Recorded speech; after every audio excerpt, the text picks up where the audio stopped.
Chittagong city কর্পোরেশনের mayor পদে doctor শাহাদাতের বহাল থাকা নিয়ে জনমনে অস্থিরতা এবং ভোটারদের মধ্যে এক ধরনের উদ্বেগ রয়েছে।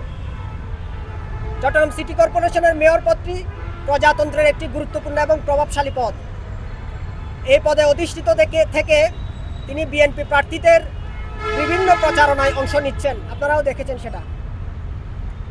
বর্তমানে চট্টগ্রাম সিটি কর্পোরেশন এলাকায় 4টি সংসদীয় আসনে বিএনপির প্রার্থীরা নির্বাচন করছেন। এই বাস্তবতায় বিএনপি মনোনীত একজন প্রার্থী যদি মেয়র পদে বহাল থাকেন, তাহলে আসন্ন নির্বাচনে লেভেল প্লেয়িং ফিল্ড বলে কিছু থাকে না। এটি নির্বাচনকে ব্যাপকভাবে প্রশ্নবিদ্ধ করবে।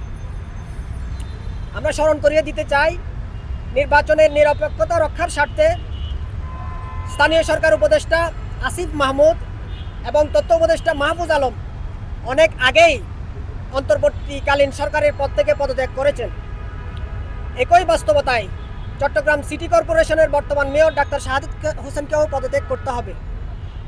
আমরা ইতিমধ্যে জেনেছি তিনি আগামী 25 তারিখ বিএনপি চেয়ারপারসন জনাব তারেক রহমানের চট্টগ্রাম ফলো গ্রাউন্ডের সমাবেশের সমন্বয়ে দায়িত্ব পালন করছেন।